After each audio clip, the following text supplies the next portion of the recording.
అందరికీ నమస్కారం. సత్రం అనే చందమామ కథ చెప్పుకుందాం.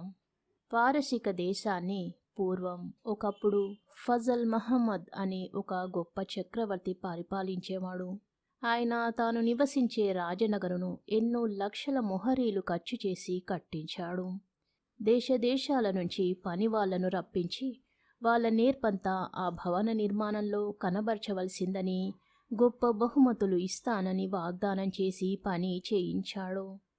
చలువరాళ్ళు, రత్నాలు, మణులు, పచ్చలు, గోమేదికాలు, పుష్యరాగాలు, కెంపులు, వజ్రాలు, అవేమిటి ఇవేమిటి విలువైన రాళ్ళన్నీ విశాల ప్రపంచంలో ఎక్కడెక్కడున్నవి అడిగినంత వెల ఇచ్చి కొనేసి రప్పించి ఆ నగరు గోడలకి, నేలకి, సరంబీకి తాపడం చేయమన్నాడు. బిత్తం కొద్దీ వైభవం అన్నట్లు ఆ రాజభవనం ఎంతో రమణీయంగా తయారై విదేశాల నుంచి కూడా ఎంతోమంది జనం వచ్చి చూసి మెచ్చిపోతుండేవారు.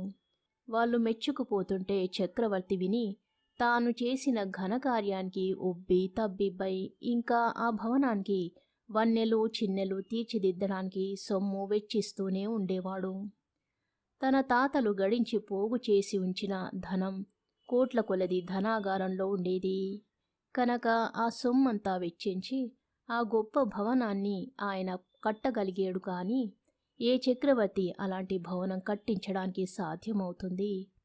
ఆ భవనంలో ఆయన నివసిస్తూ ఒక 20 సంవత్సరాలు దేశాన్ని పరిపాలించి మరణించాడు. ఆయన చనిపోతూ తన అనంతరం గద్దెనెక్కవలసిన యువరాజు సిరాజును పిలిచి, నాయనా, ఈ రాజభవనం ఎంత ప్రాణప్రదంగా చూసుకుంటున్నాను, దానికి ఎన్ని విధాలుగా అందచందాలు అమర్చానో నీకు తెలుసు కదా. కనుక ఈ భవనాన్ని నీ శక్తి కొద్దీ నీవు అభివృద్ధి చేసి నా అభిలాష తీర్చవలసింది అని చెప్పి పోయాడు. చక్రవర్తి కావడంతోనే సిరాజ్కి తండ్రి కన్నా ఎక్కువ పేరు సంపాదించాలని తోచింది. తండ్రి కట్టించిపోయిన రాజనగరు చుట్టూ ఉద్యానవనాలు, సరోవరాలు, లతా మండపాలు, చిత్ర విచిత్రమైనవేవేవో ఆయన కట్టించాడు. వాటన్నిటికీ బోలెడు సొమ్ము ఖర్చయింది. తండ్రి కాలంలోనే ధనాగారంలోని సొమ్ము యావత్తు ఖర్చయిపోయింది కనుక సిరాజ్ తను పురమాయించిన కట్టడాలకు కావలసిన సొమ్మంతా ప్రజల నుండి పన్నుల ద్వారా రాబట్టాడు.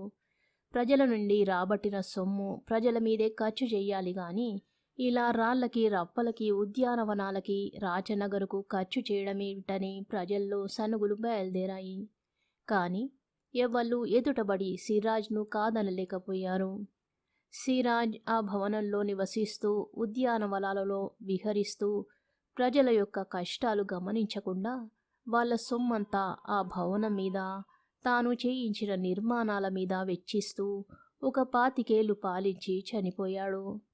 పోతూ కుమారుడైన అబ్దుల్లాను పిలిచి, నాయనా, పారసిక చక్రవర్తుల ఖ్యాతిని దశ దిశలా వ్యాపింపజేస్తున్న మన రాజనగరుని, ఈ ఉద్యానవనాలని, లతా మండపాలను, సరోవరాలను జాగ్రత్తగా చూసుకోవాలి సుమా. ఇంతవరకు మేము చేసి వదిలిన పనులను అభివృద్ధి చేసి మెరుగులు పెట్టాలి సుమా అని హెచ్చరించి కన్నుమూశాడు. గద్దెనెక్కటంతోనే అబ్దుల్లాకు తండ్రి తాతల కన్నా ఎక్కువ కీర్తి సంపాదించాలని తోచింది. తాత కట్టించిన భవనంలోనూ తండ్రి కట్టించిన మండపాలలోనూ ఏవేవో లోపాలు కనిపించి వాటిలో కొన్ని భాగాలను పడగొట్టించి మళ్ళీ కట్టించడం ప్రారంభించాడు. ఇందుకోసమని అతడు సమస్తములైన విదేశాల నుంచి శిల్పులను రప్పించి పాత మాదిరిగా ఉన్నవన్నీ కొత్త పద్ధతిలోకి మార్చి కట్టవలసిందని ఆజ్ఞాపించాడు. ఓ నిమిషంలో మార్చేస్తాం, ఒక్క 20 కోట్ల వరహాలు ఇలా పారేయించండి అన్నారు వాళ్ళు. అబ్దుల్లా తన వజీరును పిలిచి, వెయ్యబోయి కొత్త పన్ను ఏదైనాను, 20 కోట్లు క్షణంలో వసూలు కావాలి అన్నాడు. ప్రభూ, ఎంత ఇచ్చే ఆవునైనా అస్తమానం పితికితే పాలు ఇస్తుందా? ప్రాణం విసిగి తన్నడం ప్రారంభిస్తుంది. అలాగే ప్రజలును చీటికి మాటికి పన్నులంటే వాళ్ళు మాత్రం ఎక్కడ్నుంచి తెచ్చి ఇవ్వగలరు అన్నాడు వజీరు. చక్రవర్తికి కోపం వచ్చి మంత్రిపైన కల్లెర చేశాడు. చేసేది లేక మంత్రి వెళ్ళి నాలిక పన్ను అనే పన్ను వేసి రాజ్యంలోని ప్రజలందరికీ ఈ మోస్తారుగా చాటింపు వేయించాడు. చక్రవర్తి గారు రాజభవనానికి, ఉద్యానవనాలకి, లతా మండపాలని పాత ఫకీ అంతా మార్చేసి కొత్త తీరుగా కట్టిస్తున్నారు గనక, ఇందుకోసం 20 కోట్ల వరహాలు కావలసి ఉంది గనక, నోట్లో నాలుక ఉన్న ప్రతి మనిషి, ఆడ మొగ, పిల్ల పెద్ద భేదం లేకుండా 100 వరహాలు చొప్పున పన్ను క్రింద చెల్లించవలసిందోయ్ అని చాటింపు వేయించాడు. అలాగా చెల్లించకపోతే చెల్లించని వాళ్ళ నాలుకలు చక్రవర్తి గారు కోయించేస్తారోయ్ అని చాటింపు వేయించాడు. ఈ చాటింపు వినబడేసరికి ఆరి వీడి తల తగల అని ప్రజలంతా చక్రవర్తిని లోపల తిట్టిపోయడం ప్రారంభించారు. కానీ ఇవ్వకపోతే నాలుక కోయించేస్తాడేమో అన్న భయం కొద్దీ ప్రతివాడు సొమ్ము పోగు చేయడం ప్రారంభించాడు. ఇలా ఉండగా ఆ పట్టణానికి ఎక్కడ్నుంచో ఒక ఫకీరు వచ్చాడు.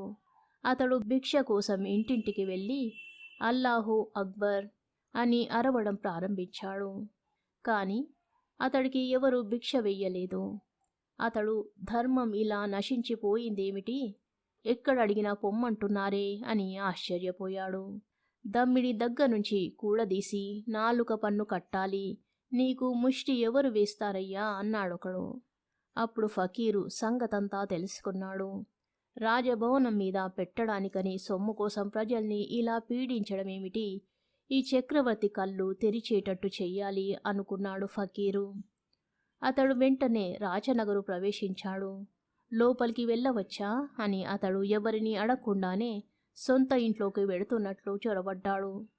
ద్వారపాలకులు అతని ధైర్యానికి ఆశ్చర్యపోతూ అడ్డుకోవడమే మర్చిపోయారు. ఫకీరు లోపలికి వెళ్ళి అక్కడ కనబడ్డ ఒక నౌకర్ని స్నానాల గది ఏదిరా అబ్బి అని అడిగి తెలుసుకుని పాదుషా స్నానం గదిలోకి చొరబడి నీళ్లు పోసుకు చక్కా వచ్చాడు. వచ్చి భోజనాల సావిడి ఏది అని వాకబు చేసి తెలుసుకొని వెళ్ళి పీఠం వాల్చుకొని కూర్చొని వడ్డించబోయ్ అని అక్కడున్న వంటవానికి ఆజ్ఞాపించాడు.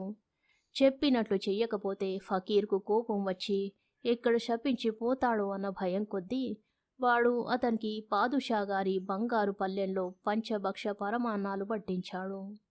ఫకీరు ఆరగించి లేచి విశ్రాంతి భవనమెక్కడో వాకబు చేసి తెలుసుకొని అక్కడికి పోయి పాదుషా విశ్రమించే హంసతూలిక తల్పం మీద పరుండి గుర్రుపెట్ట ప్రారంభించాడు.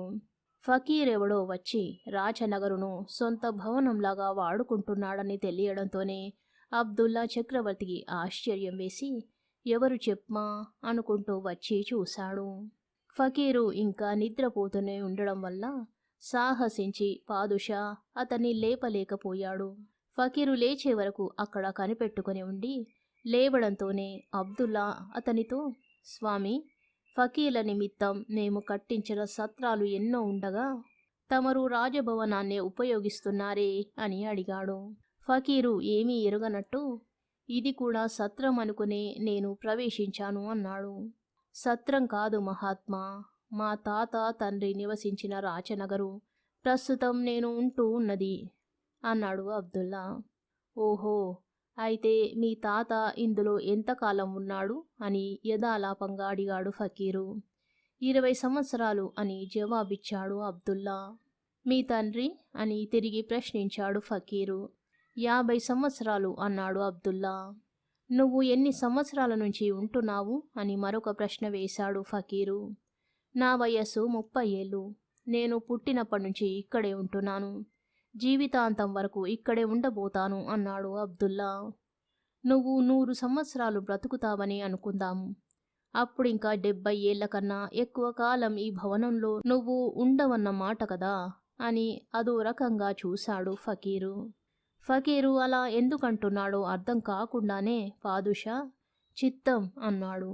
ఫకీరు తల్పం మీర్చి లేచి, పాదుషా, నేను చెప్పానే ఇది సత్రంగాక మరేమిటి, నీ తాత తండ్రి కూడా ఇందులో కొంతకాలమే ఉండి వెళ్ళిపోయారు.